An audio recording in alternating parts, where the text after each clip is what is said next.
I still remember the first time I stepped into her shop. It was tucked neatly between a bakery and a bookstore, a quiet little tailor's corner that seemed to belong to another time. The wooden door creaked when I pushed it open, and the faint chime of the bell above announced my arrival. Inside, everything smelled faintly of pressed linen and freshly brewed tea. Rolls of fabric leaned against the walls in tidy stacks, and sunlight spilled through the tall window, catching specks of dust that drifted lazily in the air. It felt warm, safe, like I had entered someone's home rather than a shop.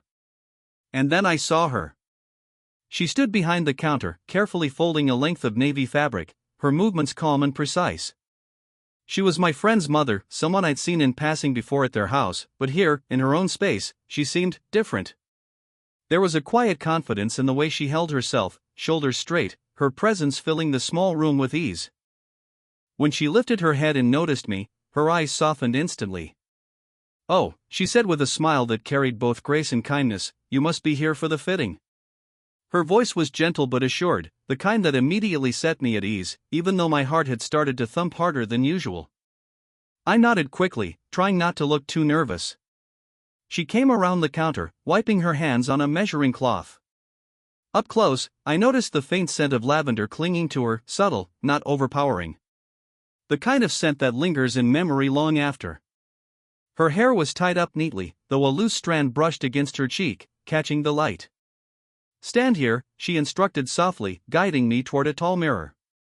Her hand touched my arm just briefly, only to adjust my position, but the warmth of her fingertips lingered. I told myself it was nothing, just part of her work, but still, I couldn't help the awareness that spread through me. She studied me in the mirror, tilting her head slightly. "You have your father's shoulders," she murmured, almost to herself. Then, with a small smile, she added, "but your posture gives you away. You're still learning how to carry yourself like a man." Her words caught me off guard, not insulting, not teasing, but observant in a way that felt personal. My throat tightened a little. I wanted to respond, but all I managed was a quiet laugh. She picked up her measuring tape and stepped closer. "Don't worry," she said. "That's what good clothes are for. They don't just cover you. They teach you how to stand." As she worked, sliding the tape across my shoulders and around my chest, I tried to focus on steadying my breath. The shop was quiet except for the soft rustle of fabric and the scratch of her pencil as she noted numbers on a pad. Every now and then, her hand would brush against me, the side of my neck, the curve of my arm, small, fleeting touches that carried no intention other than precision. And yet, each one seemed to reach deeper than skin, leaving behind an impression I couldn't explain. By the time she finished the first set of measurements, I wasn't just thinking about the suit. I was thinking about her. The following day, I returned for the second stage of the fitting. The shop looked just as it had before, warm light spilling through the window, fabric stacked neatly like patient secrets waiting to be revealed. But this time, walking in, I carried something different with me, a restless awareness I couldn't quite name. She greeted me with that same calm smile, but her eyes lingered on me a second longer than before, as though she were quietly taking my measure even before lifting the tape. "You're right on time," she said softly, and somehow that simple approval made me stand a little taller. She motioned me toward the mirror again. I removed my jacket, draping it across the chair, and stood where she asked. The air seemed heavier today, though nothing had changed, same rolls of fabric, same faint fragrance of lavender and tea. It wasn't the room that was different. It was the space between us. She circled me slowly, her measuring tape in hand. First, across the shoulders. Then, around the waist. Her fingers brushed lightly against my side as she tugged the tape snug. I tried to keep my expression neutral, but inside, my pulse had quickened. And then, halfway through, she paused. Her voice came low, thoughtful. "I'll need to measure more than just your size." I blinked, caught off guard. "What do you mean?" I asked, though I already felt the double edge of her words. She smiled faintly, not lifting her eyes from the tape in her hands. "Clothes aren't only about numbers. They're about the person inside them. How he moves. How he carries himself. How he wants to be seen." She looked up then, and for a heartbeat our eyes met in the reflection. Something unspoken flickered there, not unkind, not improper, but undeniably charged. I swallowed hard, unable to find words. She moved on, crouching slightly to mark the length of the trousers. The quiet rustle of fabric filled the room. I stood as still as I could, but every small shift made me acutely aware of how close she was, the warmth of her presence, the faint brush of her hand against my leg as she pinned the fabric. When she leaned in to check the inseam, her breath stirred against the fabric of my shirt. I felt heat rise to my face, though she remained utterly composed, professional. And yet, when she glanced up, her eyes lingered just a second too long before she returned to her task. I tried to focus on the mirror instead, watching myself stand there like a mannequin, but what I saw wasn't just a boy being fitted for a suit. It was someone being studied, weighed, considered, not only in size, but in spirit. When she finally straightened, she gave a small nod, jotting down the numbers in her notebook. "Good," she said quietly. "Now I know what I'm working with." Her words should have sounded ordinary. But instead, they echoed inside me, leaving me to wonder if she had been talking about the suit, or about me. The fitting ended sooner than I expected, but instead of rushing me out the door, she set her measuring tape aside and said gently, "Stay a while. I've just brewed some tea." There was something about the way she said it, not as a polite offer, but as though she genuinely wanted company. I hesitated for a second, then nodded, following her through a narrow archway into the back of the shop. The room was small but cozy, with a single wooden table tucked against the wall, its surface scattered with scraps of fabric and spools of thread. A teapot sat steaming on a tray, and 2 porcelain cups waited beside it. She poured carefully, her hands steady, her movements carrying the same quiet grace I'd noticed when she worked with fabric. "Here," she said, sliding a cup toward me. The steam curled upward, fogging my glasses for a moment, and I had to laugh softly as I wiped them clean. She chuckled too, her laughter low and warm, and for a moment the air felt lighter. We sat across from each other, sipping in the comfortable silence that only 2 people at ease can share. Then, as if something in her softened, she began to talk. She told me about the shop, how it had belonged to her mother before her, how she had learned to stitch before she could even write her name. "Needles and thread were always safer than words," she said with a wistful smile, tracing the rim of her cup. Her voice grew quieter when she spoke of her personal life. She mentioned her son, my friend, with pride, but then her eyes flickered with something deeper. "It's just been the 2 of us for a long time now," she admitted. "After his father left, the shop became more than just work. It became my anchor." The way she said it, so calm yet so vulnerable, caught me off guard. She wasn't asking for pity. She wasn't dramatizing. She was simply sharing a piece of herself. And in that moment, I realized how rarely someone might get to see this side of her. I found myself leaning forward, elbows resting lightly on the table. "You've done a lot," I said quietly. "More than most people could handle." Her eyes met mine, and for just a breath, there was no tailor, no customer, just 2 people, bridging a gap in age and circumstance, speaking honestly. She smiled faintly, but her hand, almost unconsciously, reached across the table and brushed against my wrist. The touch lasted barely a second, but it sent a warmth rushing through me. My skin tingled where her fingers had been. She pulled her hand back, clearing her throat, as if suddenly aware of the intimacy in the gesture. But the moment had already imprinted itself between us. We finished our tea slowly, the silence no longer just comfortable, but charged with something unspoken. When I left that afternoon, I wasn't only thinking about the suit. I was thinking about the way her eyes had softened, the way her voice had trembled, and the way her touch had lingered like a secret I wasn't sure I was meant to carry. I told myself I was only returning to check the progress of the suit. That was true, in part. But if I was being honest, there was another reason I walked back into that little shop so soon. I wanted to see her again. The bell above the door chimed softly as I stepped inside. She looked up from the counter where she was sketching a pattern, and her lips curved into that warm, effortless smile that somehow made the shop brighter than the sunlight spilling in. "You're early," she said, tilting her head with a trace of amusement. I shrugged, trying to sound casual. "I figured you might need me for adjustments." She raised a brow as if she saw through my excuse, but said nothing. Instead, she motioned me toward the mirror once more. The routine felt familiar now, jacket off, standing tall, her circling me with tape and pins. And yet it didn't feel routine at all. Everything felt sharper. More deliberate. This time, she lingered. Her fingers smoothed the fabric across my shoulders, pressing lightly against the muscle beneath as though testing both the fit and the man wearing it. She stepped back, her eyes narrowing slightly as she studied the lines. "Better," she murmured, half to herself. "You're holding yourself straighter." I almost laughed, but the way she was looking at me stopped me. Her gaze wasn't critical, nor detached, it was searching. As if she was measuring something no tape could capture. She leaned in again, brushing a stray thread from my chest. Her knuckles grazed against me, so lightly it might have been accidental.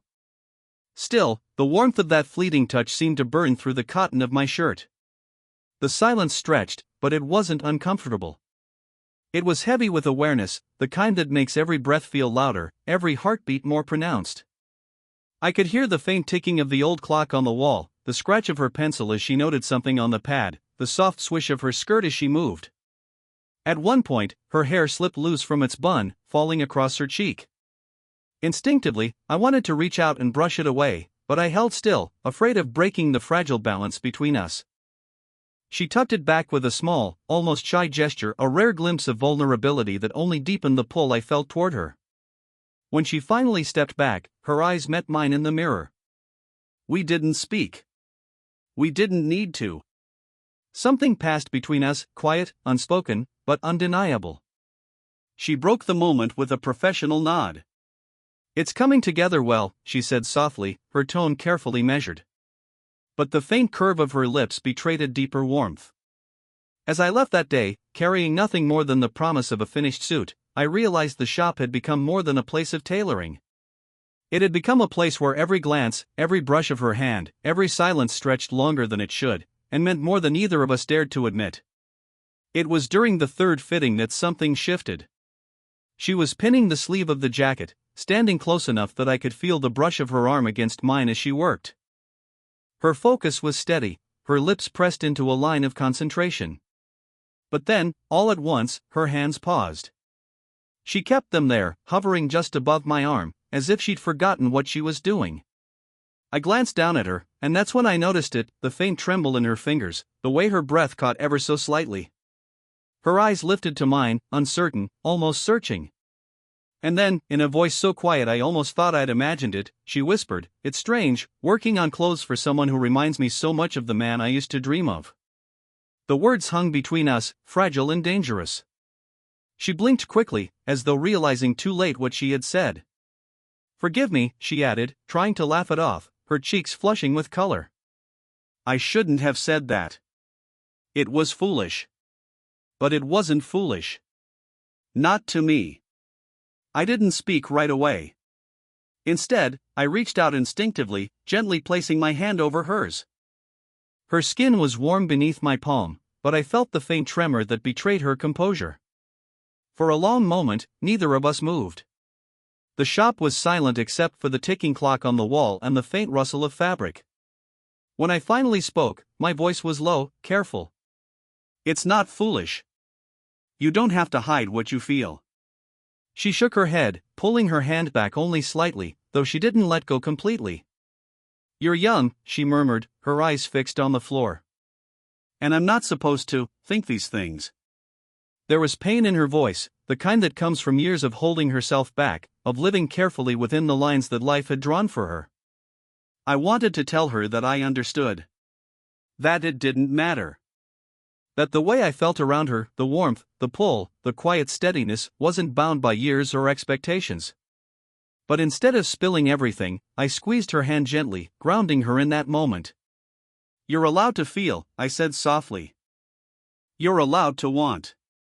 Her breath shuddered as she looked back at me, her eyes shimmering with something raw longing, regret, hope, maybe all at once. She didn't reply, but she didn't need to. The silence between us was no longer empty. It was full, heavy with everything we couldn't yet say. At last, she pulled her hand free, smoothing the fabric of my sleeve as though returning to her work. Her composure slipped back into place, but the moment had already happened. It couldn't be undone. When I left that evening, the suit was still unfinished. But something else had begun to take shape, something more delicate, more dangerous, and infinitely more real than the stitches she wove into fabric. The evening stretched longer than I had expected. I had stopped by the shop just to check on the progress, but somehow, between adjusting hems and marking seams, the hours slipped away. Outside, the sky turned amber, then purple, until only the soft glow of the street lamps filtered through the window. Inside, it was just the two of us. The shop felt smaller at night, quieter, more intimate. The rolls of fabric along the walls seemed to fade into shadow, leaving only the warm circle of lamplight around us. She gathered the last of her tools, tidying the table where she had worked. "Thank you for your patience," she murmured, her voice carrying the weariness of the day but also a gentle warmth. "Thank you," I replied, stepping closer to help. I picked up stray pins and folded bits of cloth, wanting to ease her burden, but also wanting a reason to stay near her. Our hands brushed as we reached for the same spool of thread. The touch was accidental, fleeting, but neither of us pulled away right away. My fingers tingled, and when I looked up, I found her watching me. The moment hung there, delicate and unsteady. She was close enough that I could see the faint lines at the corners of her eyes, the small details that spoke of years lived fully. Her hair had loosened again, a dark strand falling across her cheek, and without thinking, I reached out. My fingers brushed lightly against her skin as I tucked the strand back behind her ear. Her breath caught. She didn't move. Her eyes softened, searching mine as if trying to read what I wasn't saying aloud. The air thickened, filled with the rhythm of our breaths, the faint hum of the lamp. We leaned toward each other, slowly, like two people caught in a gravity they didn't fully understand but couldn't resist. My heart hammered in my chest, louder than the quiet ticking of the wall clock. Her lips parted slightly.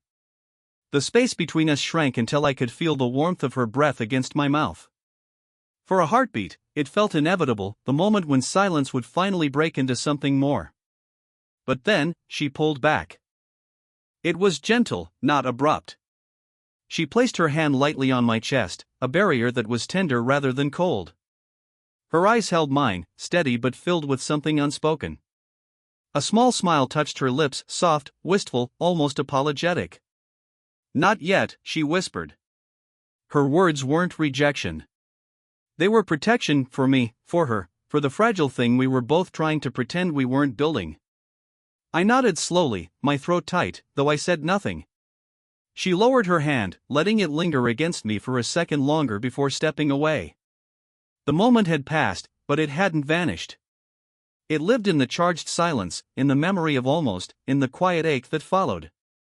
And when I finally stepped out into the night, the cool air did nothing to steady the fire that still burned inside me. When I returned to the shop for the final time, it felt different. The anticipation I carried with me wasn't just about picking up a finished suit, it was about seeing her again, about whatever might linger between us after everything we had shared in those quiet hours together. The bell chimed as I stepped inside. She looked up from the counter, and though her smile was as professional as ever, I could see the softness in her eyes. It was a smile meant only for me, even if she'd never admit it aloud. "Your suit is ready," she said simply, reaching beneath the counter to retrieve a carefully wrapped package. The brown paper was tied neatly with twine, her work as precise in the wrapping as it had been in every stitch. She placed it in my hands, and for a moment, I just stood there, reluctant to take it because I knew that once I did, I'd have no reason to stay. "Thank you," I said, my voice lower than usual. "For the suit, and for everything else." Her expression flickered, surprise, perhaps, or maybe the same quiet ache I felt inside. She came around the counter, standing close, her presence filling the small space between us. Before I could say anything more, she stepped forward and wrapped her arms around me. It wasn't rushed. It wasn't casual. It was deliberate, gentle, and unspoken in its meaning. Her arms slipped around my shoulders, pulling me into her, and I felt the soft weight of her cheek rest against my chest. For a moment, the world outside the shop didn't exist. There was only the steady thud of her heartbeat pressed close to mine, and the warmth of her holding me as though she didn't want to let go. I closed my eyes and breathed her in, the faint lavender of her perfume, the clean scent of fabric, the warmth that was entirely hers. My hands found her back carefully, not pulling too tightly, but enough to tell her I didn't want to leave either. We stayed like that longer than I expected. Not speaking. Not moving. Just being. When she finally drew back, her eyes shimmered, though her smile held steady. "Take care of yourself," she whispered. "And stand tall. Let the suit remind you of who you're becoming." I nodded, unable to trust my voice. The package felt heavier in my arms now, not because of its weight, but because of everything it represented: the hours, the silences, the almost confessions, the almost kiss. As I stepped out into the sunlight, I glanced back once more. She was standing in the doorway, watching me with that same soft expression. And I knew, without a doubt, that whatever this was, fragile, unfinished, unspoken, it was real. Some things don't need to be declared. Some bonds are stitched quietly, thread by thread, until they become part of who you are. And that's what she had done. She hadn't just measured me for a suit. She had measured me for something far greater, a connection I would carry with me, always.